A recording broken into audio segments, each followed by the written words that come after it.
Hello and welcome to TOPS, a channel dedicated to physical education. Here we are covering the unit Introduction to Physical Education, जिसमें हमने meaning of physical education, definitions of physical education and aim of physical education के topics cover किए थे। आज का हमारा video रहेगा objectives of physical education के ऊपर। उसके बाद हम importance and modern concept of physical education को कवर करेंगे। चलिए शुरू करते हैं। Objectives of physical education. Physical education के ऑब्जेक्टिव्स को जानने से पहले हमें पता होना चाहिए कि ऑब्जेक्टिव्स क्या होते हैं। जैसा कि हमें पता है एम क्या होता है? एम होता है highest general purpose of forcing and a top point, a pre determined point जिसे हम अचीव करने की कोशिश करते हैं। फॉर एग्जांपल, आपका एम है एमपीएड करना या फिर आपका एम है एमपीएड करके जॉब लेना फिजिकल एजुकेशन में या फिर कोचिंग फील्ड में। तो वो जॉब लेने के लिए या फिर आपको एमपीएड करने के लिए काफ़ी सारे छोटे-छोटे स्टेप्स को फॉलो करना पड़ेगा। कौन से स्टेप्स? जैसे आपको 10th पास करनी पड़ती है, उसके बाद आपको 12th करनी पड़ती है, 12th के बाद आप बीपीई कर सकते हो या फिर आप ग्रेजुएशन करोगे, उसके बाद बीपीएड करोगे, फिर बीपीएड 2 साल की होगी, फिर उसके बाद एमपीएड करोगे। तो आप ये छोटे-छोटे स्टेप्स ले रहे हैं, डायरेक्टली आपको जॉब नहीं मिल रही।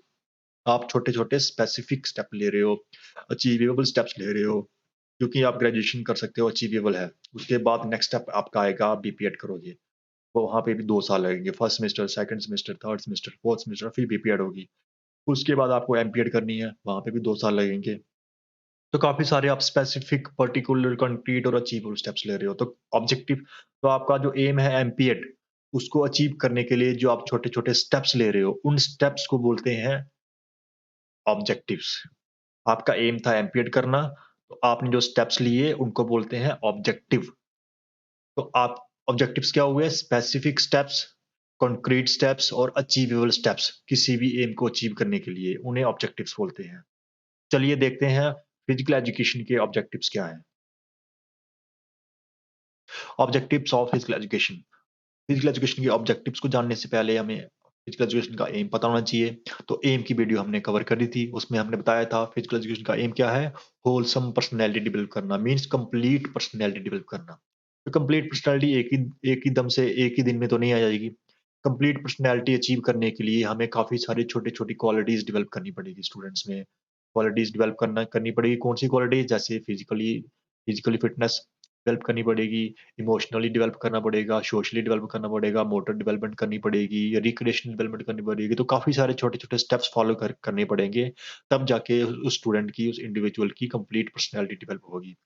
तो ये जितने भी छोटे-छोटे स्टेप्स हैं, जो हमें हेल्प कर रहे हैं फिजिकल एजुकेशन की एम को अचीव करने के लिए, उन्हें हम बोलते हैं objectives of physical education. Objectives को आप सीधा-साधा बोल सकते हो कि वो स्टेप्स जो हमें हेल्प करते हैं एम को अचीव करने के लिए, उन स्टेप्स को हम बोलते हैं ऑब्जेक्टिव्स। तो चलिए देखते हैं फिजिकल एजुकेशन के ऑब्जेक्टिव्स कौन से हैं, जो हमें फिजिकल एजुकेशन का के एम को अचीव करने के लिए हेल्प करते हैं। Objectives of physical education. काफ़ी सारी ऑर्गनाइजेशंस और डिफरेंट ऑथर्स ने, डिफरेंट सब्जेक्ट एक्सपर्ट्स ने हमें काफ़ी सारे ऑब्जेक्टिव्स दिए। उनमें से मेन ऑब्जेक्टिव्स जो आपकी स्क्रीन पे दिख रहे हैं, ये हैं। कौन-कौन से हैं? Physical development objective, social development objective, emotional development objective, organic development objective, mental development objective, motor development objective and recreational development objective. ये कुछ मेन ऑब्जेक्टिव्स हैं फिजिकल एजुकेशन के, छोटे-छोटे स्टेप्स हैं जो हमें हेल्प करते हैं फिजिकल एजुकेशन का एम अचीव करने के लिए। तो चलिए one by one in objectives को डिस्कस करते हैं कि ये क्या होते हैं और किस तरह से इनकी डेवलपमेंट होती है। Physical development objective. तो जैसा कि आप सबको पता है कि फिजिकल एक्टिविटी जो होती है, उसका प्राइमरी ऑब्जेक्टिव, मेन ऑब्जेक्टिव क्या होता है? फिजिकल फिटनेस डेवलप करना। तो जो फिजिकल डेवलपमेंट ऑब्जेक्टिव है, ये प्राइमरी ऑब्जेक्टिव है। It involves development of physical capacities. तो फिजिकल डेवलपमेंट ऑब्जेक्टिव में क्या-क्या होता है? फिजिकल कैपेसिटीज़ डेवलप होती है। कौन-कौन सी कैपेसिटीज़ होती हैं? स्ट्रेंथ डेवलप होती है, एंड्योरेंस डेवलप होता है, फ्लेक्सिबिलिटी डेवलप होती है, गुड पोस्चर पोस्चर अच्छा होता है हमारा, शेप ऑफ द बॉडी अच्छी रहती है, फिजिकल अपीयरेंस डेवलप होती है, अच्छी अपीयरेंस आएगी आपकी and basic movements of the body, जो बॉडी की बेसिक मूवमेंट्स है, उनकी डेवलपमेंट भी होती है। It is achieved by participating in different types of physical activities. और ये जो ऑब्जेक्टिव है, ये जो जितनी भी फिजिकल कैपेसिटीज़ हैं, ये कैसे अचीव होती हैं?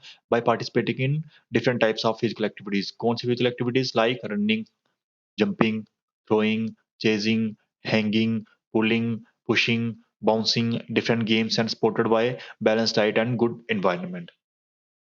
तो ये सभी जो फिजिकल एक्टिविटीज़ हैं, दौड़ना, जंप करना, थ्रो करना, चेज़ करना, हैंगिंग करना, पुलिंग करना, किसी चीज़ को खींचना, पुश करना, पुलिंग एंड पुशिंग हम जिम में जैसे पुलिंग एंड पुशिंग करते हैं, बाउंसिंग करना और डिफरेंट टाइप्स ऑफ गेम्स में पार्टिसिपेट करके हम ये वाला ऑब्जेक्टिव अचीव कर सकते हैं।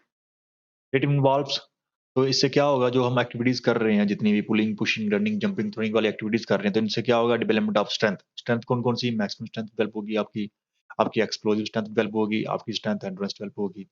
डेवलपमेंट ऑफ स्पीड ये एक्टिविटीज़ करके फिजिकल एक्टिविटीज़ करके आपकी स्पीड भी डेवलप होती है।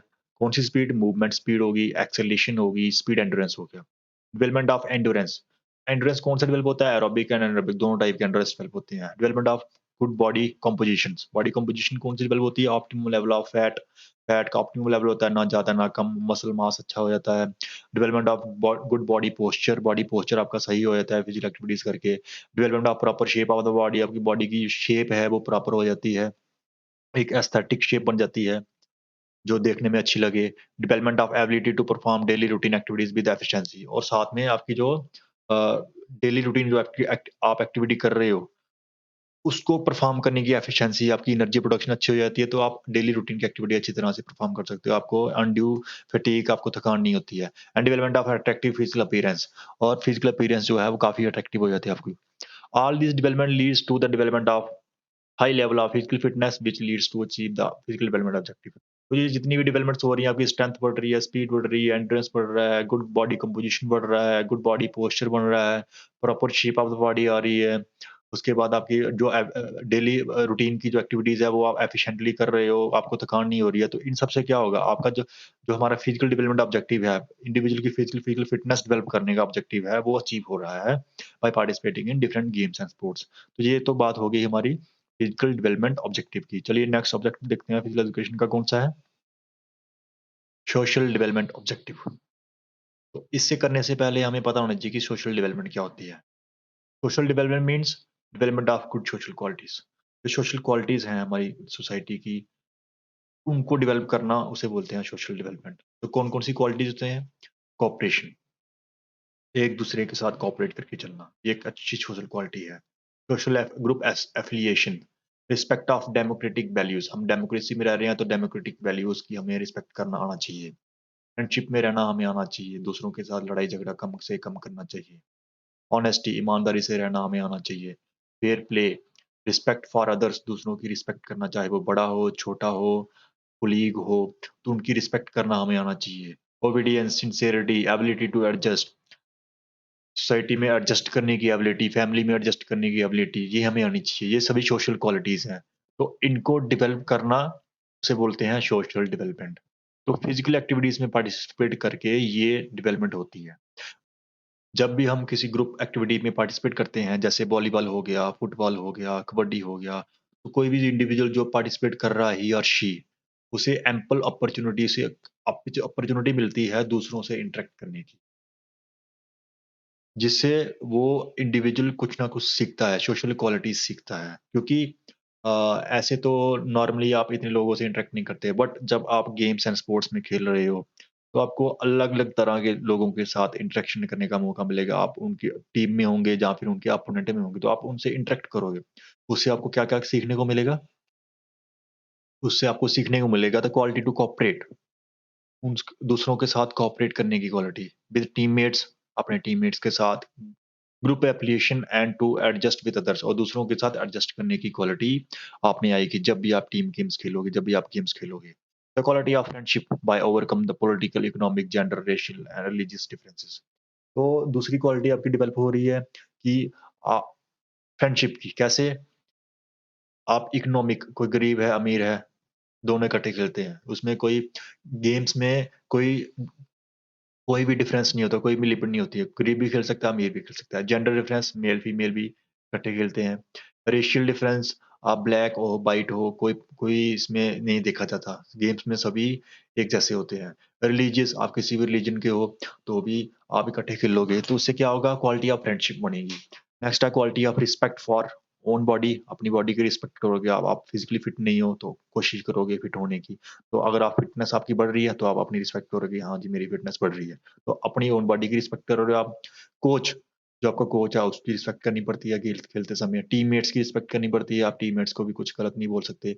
रेफरी की रिस्पेक्ट करनी पड़ती है, अंपायर की एंड अपोनेंट, और अपोनेंट की भी रिस्पेक्ट करनी पड़ती है। तो और भी काफ़ी सारी जो जैसे स्पेक्टेटर्स हैं उनकी भी रिस्पेक्ट करनी पड़ती है।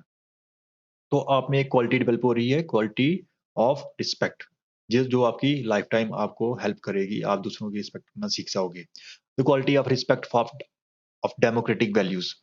डेमोक्रेटिक वैल्यूज जैसे राइट्स ऑफ अदर्स, दूसरों के राइट्स होते हैं। जैसे मान लो एक अच्छा बैट्समैन है और आप अच्छे बैट्समैन नहीं हो, तो आपको हमेशा उसके बाद ही मौका मिलेगा, क्योंकि उसका राइट है। वो अच्छा खेलता है तो वो पहले जाएगा। पहले ओपनर जाएगा बैटिंग में, आप नहीं जाओगे। वो अच्छा खेल रहा है, उसको मौका मिलेगा खेलने का, आपको रिज़र्व में बैठना पड़ेगा। तो राइट्स ऑफ अदर उसको आप रिस्पेक्ट करना आपको आएगा। फेयर प्ले, फिर आप धांधली नहीं कर सकते खेलते समय। आप ऑनेस्ट, आपको इम्पार्शियलिटी आप नहीं कर सकते। तो ये आपको सीखने को मिला है, डेमोक्रेटिक वैल्यू है। इक्वल चांस टू ऑल, सभी को एक ही चांस देना। जो अच्छा खेलता है उसी को चांस, जो आगे फर्स्ट आएगा वो उसी की सिलेक्शन होती है, जो सेकंड आ रहा है उसकी सिलेक्शन नहीं होती है। या फिर जो बाद में आ रहा है उसकी सिलेक्शन नहीं हो रही है। मीन्स सभी को इक्वल चांस मिल रहा है, जिसमें जितनी कैपेसिटी है वो आके दिखाए और मेडल लेके जाए। तो स्पोर्ट्स के ज़रिए आपको डेमोक्रेटिक वैल्यूज़ की रिस्पेक्ट करना आता है। Quality of obedience by obeying the rules of games, obeying seniors and coaches. Seniors की बात को ओबे करना, कोचेस की बात को ओबे करना, रूल्स ऑफ गेम को ओबे करना, इससे आपकी quality of obedience means rules obey करने की क्वालिटी भी डेवलप हो रही है। नेक्स्ट है आपकी quality of discipline, honesty, sincerity, sacrifice, ये सभी क्वालिटीज़ भी डेवलप होती हैं। आप डिसिप्लिन में रहते हो खेलते समय, आप ऑनेस्ट रहते हो, ईमानदार रहते हो, आउट है या जो भी गेम्स में रूल्स ओबे कर रहे हो तो आप ईमानदार आपको रहना ही पड़ेगा। सिंसियर रहोगे, सैक्रिफाइस करोगे। अगर आपको पता है कि दूसरे प्लेयर को ज़्यादा ज़रूरत है खेलने की, या फिर अ, वो अच्छा खेलता है मेरे से, तो आप सैक्रिफाइस करोगे। तो ये सभी क्वालिटीज़ भी डेवलप होगी।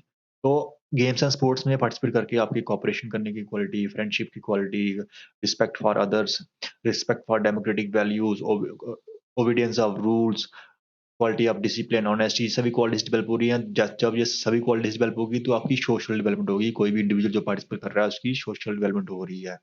तो ये सोशल डेवलपमेंट ऑब्जेक्टिव भी अचीव हो जाता है by participating in physical activities. Next है emotional development objective. Emotions are reaction to a particular situation. Emotions क्या होते हैं? हमारी लाइफ में काफ़ी सारी सिचुएशंस आती हैं। मान लो कोई एक पर्टिकुलर सिचुएशन है, उसमें एक इंडिविजुअल हैपीली भी उसे खुशी-खुशी भी उसका रिएक्ट कर सकता है, दुःख होके भी हो करते हैं हम गुस्से से भी रिएक्शन करते हैं, हम सरप्राइज़ होके भी रिएक्शन करते हैं, हम घृणा से भी रिएक्शन करते हैं, डिस्गस्ट होके, और हमें डर भी लग सकता है किसी सिचुएशन से। तो हम ये हमारे प्राइमरी इमोशंस हैं। हम कोई भी सिचुएशन को रिएक्ट करने के लिए इन इमोशंस का इस्तेमाल करते हैं। लेकिन अगर हमें खुशी-खुशी लाइफ़ जीनी है, हमें हार्मोनियस लाइफ़ जीनी है, एक बैलेंस्ड लाइफ़ जीनी है, तो हमें इन इमोशंस को कंट्रोल करना पड़ेगा। होता क्या है फिज़िकल एजुकेशन में, अब जब हम डिफरेंट फिज़िकल एक्टिविटीज़ में पार्टिसिपेट करते हैं, तो ये इमोशंस हमें इमोशंस का एक्सपीरियंस बार-बार मिलता है। क्यों? क्योंकि नॉर्मली आपने देखा होगा खुशी वाले इमोशंस आपको, कभी कोई अच्छी खबर मिली तो आप खुश होगे, कभी कोई दुखी दु दुःख वाली खबर मिली तो आप दुखी होगे, कभी गुस्सा होगे। लेकिन स्पोर्ट्स एंड गेम्स में आप खेलते हो, तो हमें बार-बार, बार-बार इमोशंस का सामना करना पड़ता है। आप बार-बार जीतते हो, बार-बार खुशी होते हो, सरप्राइज़ होता है आपको। बार-बार हारते हो, आपको दुःख होता है। कुछ ऐसी गलत डिसीज़न हो गया गेम्स में तो आपको गुस्सा भी आता है, और आपको डर भी लगता है कई बार स्ट्रॉन्ग अपोनेंट से। तो बार-बार आपके सामने ये इमोशंस आ रहे हैं। जब ये बार-बार इमोशंस आपके सामने आते हैं तो इनको आपको कंट्रोल भी करना पड़ता है। कैसे कंट्रोल करना पड़ता है? A sportsman may feel sad on failure and happy on success. हारने हारने हारने के टाइम वो दुखी होता है, जीतने पे वो खुश होता है। ही और शी में फील एंगर और disgust about A wrong decision, गलत डिसीजन हुआ, उसे गुस्सा भी आ सकता है, घृणा भी हो सकती है किसी अंपायर से, जी किसी अपोनेंट से, वो जिसके साथ नहीं खेलना चाहता, वो खेल रहा है तो वो उसे घृणा होगी कि मैंने नहीं खेलना है। ही मे फियर ऑफ स्ट्रॉन्ग अपोनेंट, उसे कोई स्ट्रॉन्ग अपोनेंट है उसका डर भी हो सकता है। Surprise upon beating the strong opponent, अगर उस अपोनेंट को हरा दे उसे सरप्राइज भी होगा, जी मैंने हरा दिया उसको। बट लेकिन स्पोर्ट्स एंड गेम्स में क्या होता है, रूल्स होते हैं जिन्हें स्पोर्ट्समैन को ओबे करना ही पड़ता है। तो उन रूल्स को ओबे ओबे करने के लिए उसे अपने इमोशंस को कंट्रोल करना पड़ता है। तो जब बार-बार उसे फेलियर आ रहा है, बार-बार वो सक्सेस मिल रही है, बार-बार उसे अंपायर का गलत डिसीज़न कई बार हमें झेलना पड़ता है, कई बार हमें ऐसे अपोनेंट्स के साथ भी खेलना पड़ता है जिन्हें हम नहीं पसंद करते, कई बार हमें स्ट्रॉन्ग अपोनेंट के अगेंस्ट खेलना पड़ता है जिससे हमें डर भी लगता है और कई बार हम स्ट्रॉन्ग अपोनेंट को बीट भी करते हैं। तो हम बार-बार क्या करते हैं इन इमोशंस को इन इमोशन को प्रैक्टिकली देखते हैं और इन्हें कंट्रोल करते हैं और रेगुलेट कर लेते हैं। इससे क्या होता है स्पोर्ट्स पर्सन जो है वो अपने इमोशंस को कंट्रोल कर सकता है और रेगुलेट कर सकता है एक पॉजिटिव रिजल्ट की तरफ। जैसे एक इन्वर्टेड यू हाइपोथेसिस होता है कि आपके इमोशंस ना बिल्कुल कम होने चाहिए, उससे भी आपको नुकसान होगा, ना बहुत ज़्यादा होना चाहिए, उससे भी नुकसान होगा। एक पर्टिकुलर लिमिट में आपके इमोशंस होने चाहिए, पर्टिकुलर स्टेट पे जिससे आपको बेस्ट रिजल्ट मिल सके। और स्पोर्ट्स पर्सन इस चीज़ को सीख जाता है कि अपने इमोशंस को, गुस्से को कैसे यूटिलाइज़ करना है अपोनेंट को हराने के लिए, लेकिन इतना ज़्यादा गुस्सा भी नहीं करना है कि कोई गलती हो जाए, कोई फाउल हो जाए। तो वैसे ही इस तरह से स्पोर्ट्स पर्सन अपने इमोशंस को कंट्रोल करना सीख जाता है, उससे उसकी इमोशनल डेवलपमेंट होती है। नेक्स्ट हमारा ऑब्जेक्टिव है ऑर्गेनिक डेवलपमेंट ऑब्जेक्टिव। जैसा कि आप नाम में देख रहे हैं कि ये ऑब्जेक्टिव है ऑर्गेनिक, ऑर्गन्स से रिलेटेड। हमारी बॉडी में कौन-कौन से मेजर ऑर्गन्स होते हैं जैसे हार्ट हो गया, लंग्स होगी, किडनीज़ होगी, मसल्स हो गई, हमारे ऑर्गन्स हैं और ऑर्गन सिस्टम्स कौन से हैं?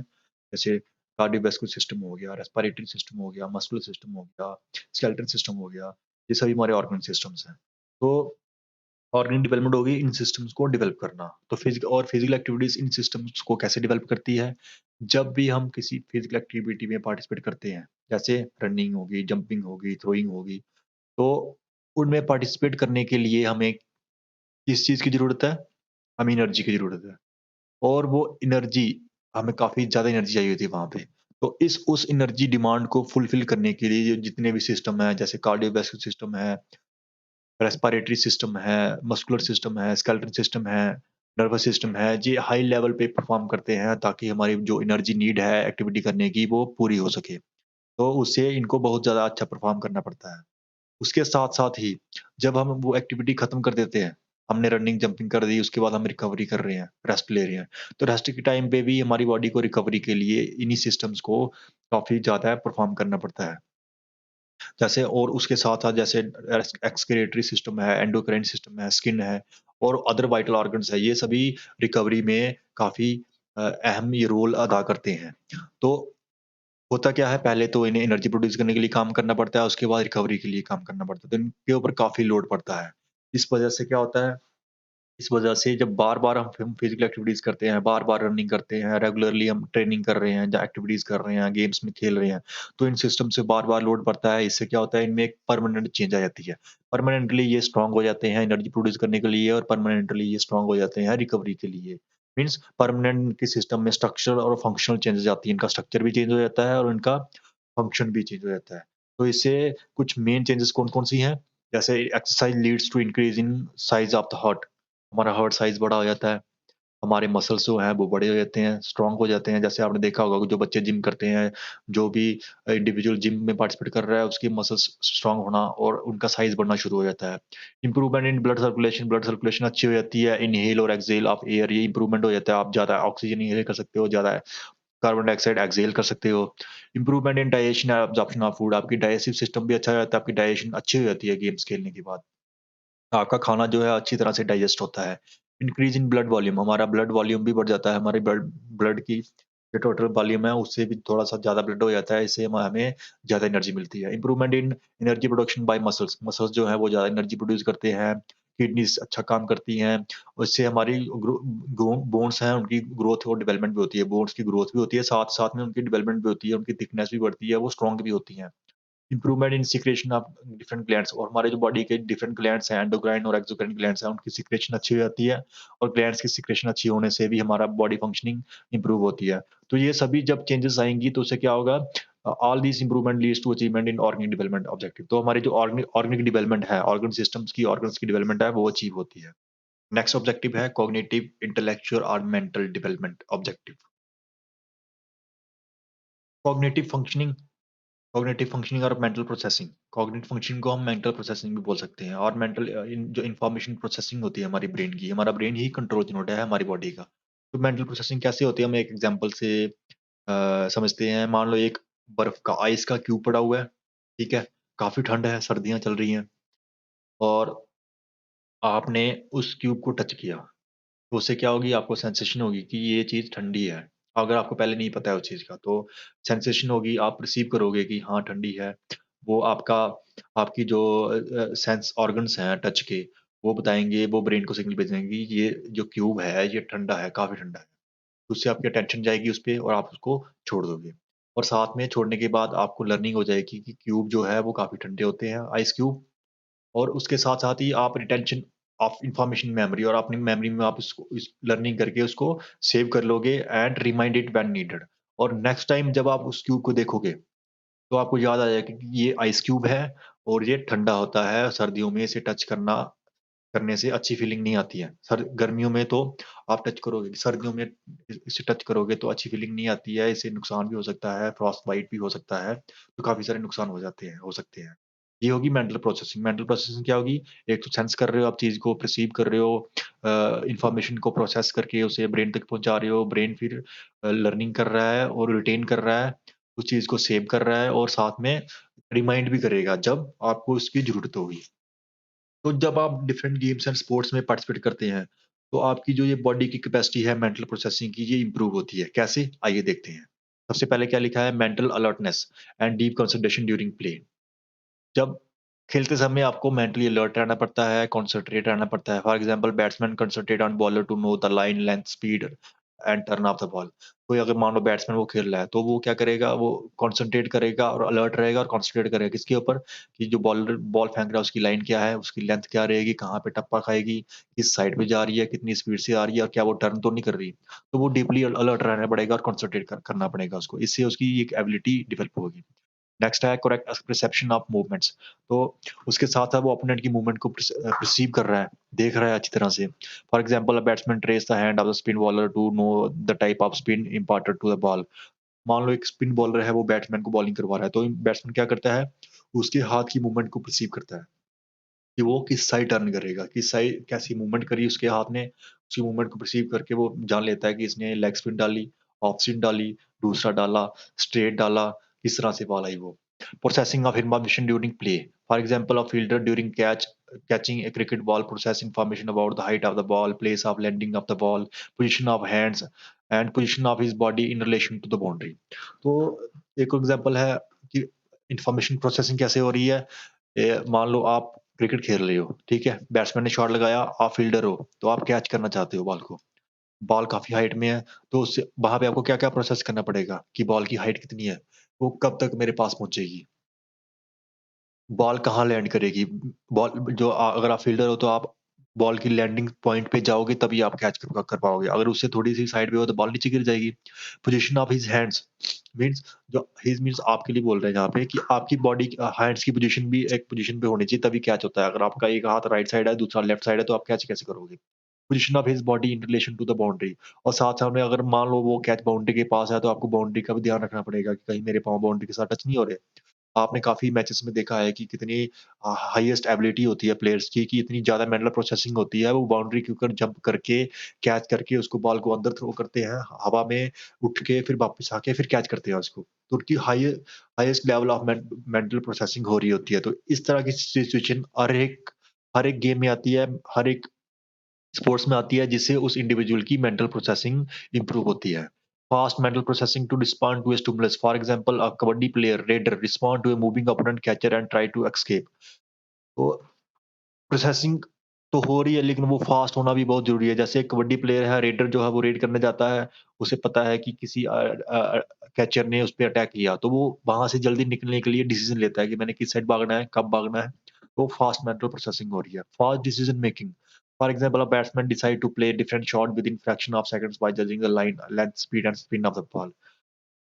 डिसीज़न मेकिंग भी काफ़ी फास्ट करनी पड़ती है गेम्स एंड स्पोर्ट्स में। जैसे मैंने आपको कैच की बात बताई, बाउंड्री पे एक प्लेयर कैच कर रहा है, उसको पता है बॉल बाउंड्री के पार जा रही है, वो बॉल को जंप करेगा, बॉल को पकड़ेगा, फिर हवा में फेंकेगा, फिर नीचे लैंड होगा, फिर वापस आएगा, फिर कैच करेगा। कितनी फास्ट डिसीजन मेकिंग हो रही है कि मैंने कब कैच करना है, कब थ्रो करना है, कब लैंडिंग करनी है, जल्दी से कब वापस आना है। वैसे ही बैट्समैन भी हाईएस्ट फास्ट डिसीजन मेकिंग करता है जब कोई फास्ट बॉलर 150, 155 ये एमपीएल की वार से स्पीड से बॉल करवा रहा है, तो उसको इतनी जल्दी डिसाइड करना पड़ता है कि लाइन क्या है, लेंथ क्या है, बॉल की डायरेक्शन क्या है, मैंने शॉट कौन-सा खेलना है।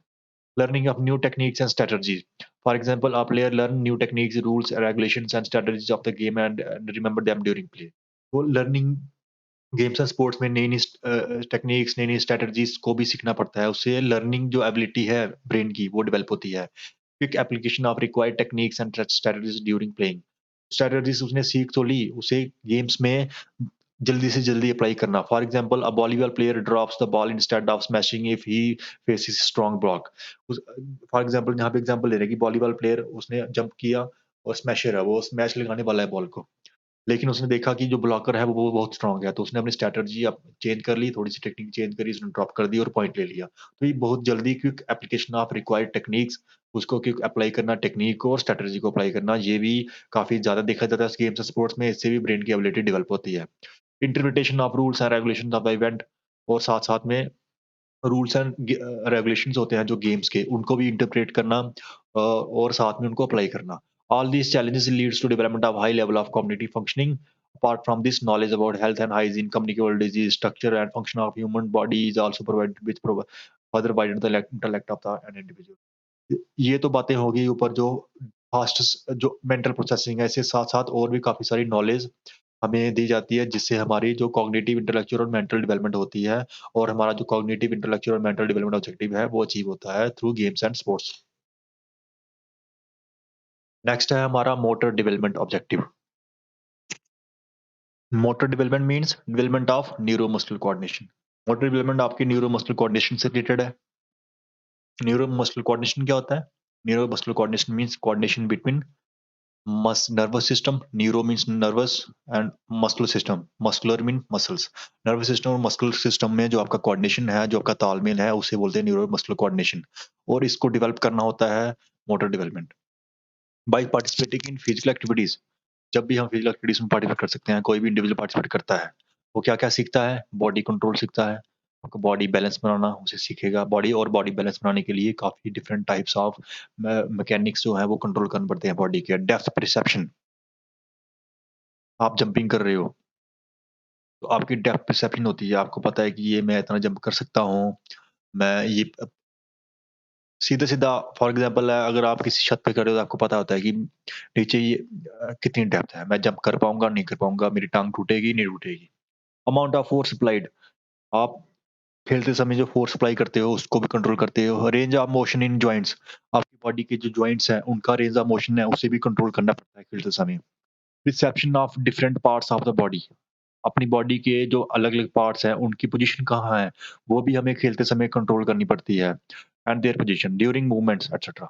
This leads to development of high level of neuromuscular coordination. उससे क्या होता है, हमारी बॉडी का काफ़ी हाई लेवल का न्यूरोमस्कुलर कोऑर्डिनेशन डेवलप होता है। और जिससे हमें हेल्प हेल्प मिलती है अलग-अलग मूवमेंट्स को एक्यूरेटली और एफिशिएंटली कम से कम एनर्जी इस्तेमाल करके और एक्यूरेट तरीके से परफॉर्म करने की हमें हेल्प मिलती है। तो चलिए देखते हैं कि ये जो जितनी चीज़ें हमने ऊपर बोली, कौन-कौन सी body control, depth perception, amount of force applied, range of motion in joints, perception of different parts of the body and their position, ये क्या चीज़ें हैं? इसे हम एक एग्जांपल से समझेंगे तो आपको अच्छी तरह से समझ आ जाएगा। चलिए देखते हैं एग्जांपल क्या है। Let us take an example of throwing a cricket ball.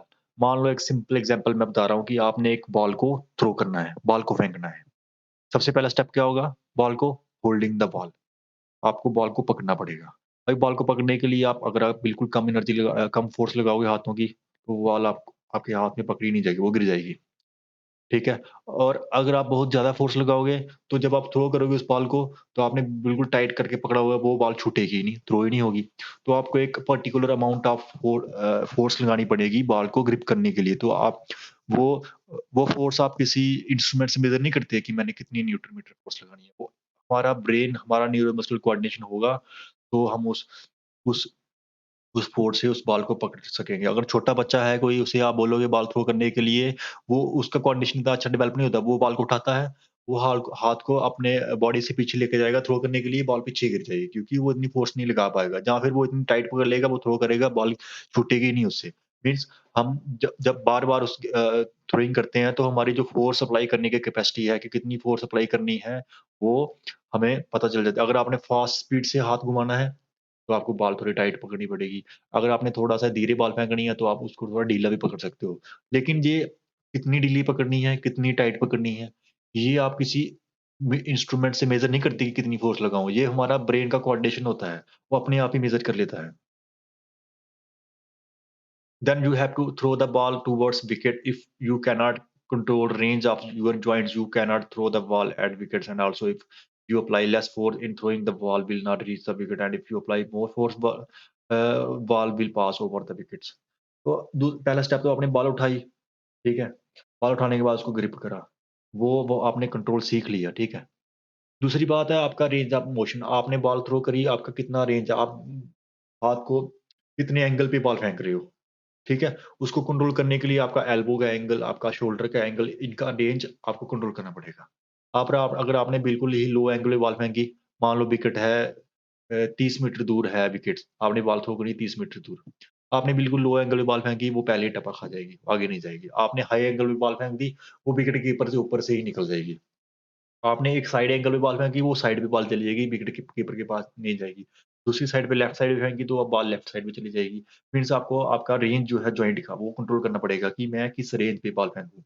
और दूसरी फोर्स, बॉल थ्रो करने की फ़ोर्स। एक तो पकड़ने की फ़ोर्स है, दूसरी थ्रो करने की। थ्रो करने के लिए भी आपको पता है कि ये 30 मीटर है, तो मेरे को ज़्यादा ताकत लगानी पड़ेगी। 10 मीटर है, तो मेरे को कम ताकत लगानी पड़ेगी।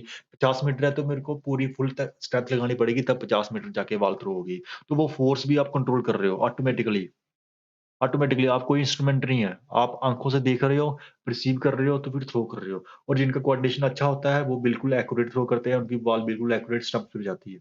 और जिनका कोऑर्डिनेशन अच्छा नहीं होता, उनकी बॉल स्टंप से या तो आगे चली जाएगी, या पीछे रहेगी, या लेफ्ट साइड चली जाएगी, या राइट साइड चली जाएगी। और बार-बार, बार-बार, बार-बार खेलने से ये कोऑर्डिनेशन भी डेवलप होता है। ये हो गया range of joint. Hence you have to control so many things while throwing a ball like force applied। तो हमें बॉल थ्रो करने के टाइम फ़ोर्स अब कितनी अप्लाई करनी है, चाहे वो बॉल को पकड़ने की फ़ोर्स है, चाहे वो थ्रो करने की फ़ोर्स है। Angle eight a joint, joint का जो एंगल है, किस एंगल से बॉल थ्रो करनी है, वो भी हमें कंट्रोल करना पड़ेगा। रेंज ऑफ मोशन, उस रेंज ऑफ मोशन हो गया कि आपने जो बॉल पकड़ी है, उसको हाथ कितनी ज़्यादा पीछे लेके जाओगे हाथ, तो बॉल ज़्यादा दूर जाएगी। अगर हाथ को बिल्कुल सामने से ही बॉल फेंक दोगे, इतनी ज़्यादा दूर नहीं जाएगी। तो रेंज ऑफ मोशन भी कंट्रोल करना पड़ेगा। And A high level of coordination is required during complex sports movements like batting, bowling. ये तो सिंपल था, बॉल बॉल फेंकना। उसके बाद आप बैटिंग करते हो, bowling yorker yorker ball ball करना है, तो आपको बिल्कुल एक्यूरेट एंगल से बॉल रिलीज़ करनी पड़ेगी, तब बॉल जाके यॉर्कर जाएगी। अगर थोड़ा-बहुत भी एंगल ऊपर-नीचे हो गया, या तो वो फुल टॉस हो जाएगी, या फिर पीछे पड़ जाएगी। तो वो यॉर्कर नहीं होगा। स्मैशिंग है वॉलीबॉल, और भी काफ़ी सारी जितनी भी स्पोर्ट्स मूवमेंट्स हैं, हर जगह पे आपको आपकी बॉडी रेंज, आपका फ़ोर्स, आपका एंगल, आपका रेंज ऑफ मोशन सब कुछ कंट्रोल करना पड़ता है। और bye participating in different physical activities and performing complex movements again and again, individual develop high level of neuromuscular coordination. और जब हम बार-बार, बार-बार काफ़ी सारी कॉम्प्लेक्स मूवमेंट्स में, स्पोर्ट्स में कॉम्प्लेक्स मूवमेंट्स होती हैं, तो उनमें पार्टिसिपेट करेंगे, तो हमारा ये कोऑर्डिनेशन है, ये काफ़ी अच्छा डेवलप हो जाता है, और उससे न्यूरोमस्कुलर कोऑर्डिनेशन डेवलप होता है, जिससे हमारी मोटर डेवलपमेंट होती है। नेक्स्ट और लास्ट हमारा जो ऑब्जेक्टिव है, वो है recreational development objective. Recreational development is also one of the objective of physical education. Physical education provide skilled leadership. Recreation development हो गया, रिक्रिएशन होता है एक मीन्स जो लीजर टाइम है, आपका फ्री टाइम है, उसमें आपको एक ऐसी एक्टिविटी करवाना जिससे आप रिफ्रेश हो जाएँ। आपके जो टेंशन्स हैं वो खत्म हो जाएँ। फिजिकल एजुकेशन क्या करती है? स्किल्ड लीडरशिप प्रोवाइड करती है। स्किल्ड लीडरशिप हो गए जो फिजिकल एजुकेशन टीचर्स हैं, या फिर कोचेज़ हैं। एडिक्वेट फैसिलिटीज़ हमें फैसिलिटीज़ प्रोवाइड करती है फिजिकल एजुकेशन, जैसे ग्राउंड्स हो गए, इक्विपमेंट्स हो गए, and different types of activities, और काफ़ी सारी डिफरेंट टाइप्स ऑफ एक्टिविटीज़ होती हैं, which afford opportunity for an individual और group to utilize their free and leisure time in a meaningful way. जिससे क्या होता है कि जो इंडिविजुअल्स होते हैं, लोग होते हैं, वो क्या करते हैं, अपना फ्री टाइम उसको मीनिंगफुल वे में यूटिलाइज़ करते हैं, जिससे उनकी फिजिकली भी होलसम होते हैं, उनकी फिजिकल फिटनेस भी बढ़ती है, मेंटली स्टिमुलेट होते हैं, सोशली साउंड होते हैं खेल-खेल के, और इमोशनली वो हैप्पी लाइफ अपनी जी लेते हैं। तो ये थे हमारे ऑब्जेक्टिव्स ऑफ फिजिकल एजुकेशन। इसमें कौन-कौन से ऑब्जेक्टिव्स थे, हम एक बार फिर से इनका जो मेन टेबल है वो देख लेते हैं। फिजिकल डेवलपमेंट ऑब्जेक्टिव, जिसमें हमारी फिजिकल फिटनेस डेवलप हो रही है। सोशल डेवलपमेंट ऑब्जेक्टिव, जिससे हमारी सोशल डेवलपमेंट हो रही है, चाहे वो कोई भी सोशल क्वालिटी हो, वो अच्छी डेवलप होती है फिजिकल एजुकेशन से। इमोशन डेवलपमेंट ऑब्जेक्टिव, जिसमें हम सीख रहे हैं कि हम अपने इमोशंस को कैसे कंट्रोल करें। ऑर्गेनिक डेवलपमेंट ऑब्जेक्टिव, जिसमें हमारे ऑर्गेनिक सिस्टम्स हैं, जैसे न्यूरोमस्कुलर, हमारा डाइजेस्टिव सिस्टम है, कार्डियोवैस्कुलर सिस्टम है, रेस्पिरेटरी सिस्टम है, ये डेवलप हो रहे हैं। मेंटल डेवलपमेंट ऑब्जेक्टिव, जिसमें हमारी मेंटल परसेप्शन, मेंटल प्रोसेसिंग, ये सभी डेवलप हो रही है। मोटर डेवलपमेंट ऑब्जेक्टिव, जिसमें हमारे न्यूरोमस्कुलर कोऑर्डिनेशन डेवलप हो रहा है, how to control your force, how to control your angle of at a joint, how to control the range of motion of a joint, ये हमें सीख रहे हैं। और एजुकेशनल डेवलपमेंट इसमें हमें हमें हेल्प मिल रही है कि हमारा जो फ्री टाइम बचता है, उसको हम किस तरह से अच्छी तरह से इस्तेमाल करके एक हैप्पी हैप्पी लाइफ जी सके। तो ये सभी ऑब्जेक्टिव जब अचीव होंगे, इन सब से क्या होगा, फिजिकली फिट हो जाओगे, सोशली फिट हो जाओगे, इमोशनली फिट हो जाओगे, ऑर्गेनिक हमारे बॉडी सिस्टम जो है उनकी फंक्शनिंग अच्छी हो जाएगी। मेंटली मेंटली हम अलर्ट हो जाएंगे, कंसंट्रेट रहेंगे, हमारा जो हमारी मेंटल प्रोसेसिंग है वो बहुत अच्छी हो जाएगी, हमारी मोटर डेवलपमेंट, हमारा कोऑर्डिनेशन काफी अच्छा हो जाएगा। हम फ्री टाइम भी अच्छे से जी पाएँगे। तो उससे क्या होगा, हमारा जो एम है, टोटल एम क्या होगा हमारा?